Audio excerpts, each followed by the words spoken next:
time to plug it into this formula, quadratic formula you should have in your notes somewhere.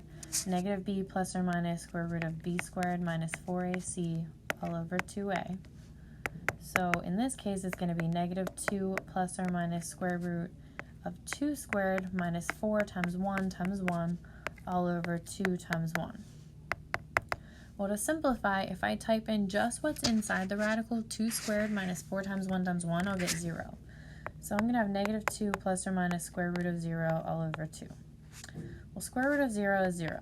So negative 2 plus 0 divided by 2, and then I'll also have negative 2 minus 0 divided by 2. That's still, both situations, going to give me negative 1.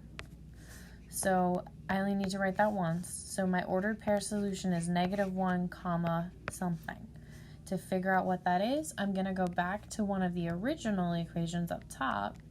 Actually, I'm going to go back to this one right here that solved for y and plug in negative 1. If I plug in negative 1 for x, negative 1 minus 1 is negative 2. So that must mean these graphs intersect at negative 1, negative 2.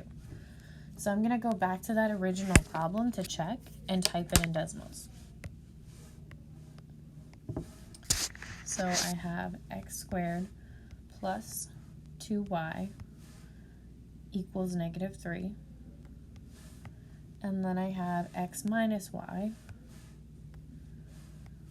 Whoops. Let me fix that. X minus y equals 1.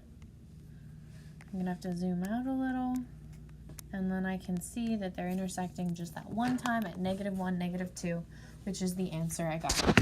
So just to make note, if the directions do not say to solve by substitution, you may just go to graphing and find your solutions that way, or solution.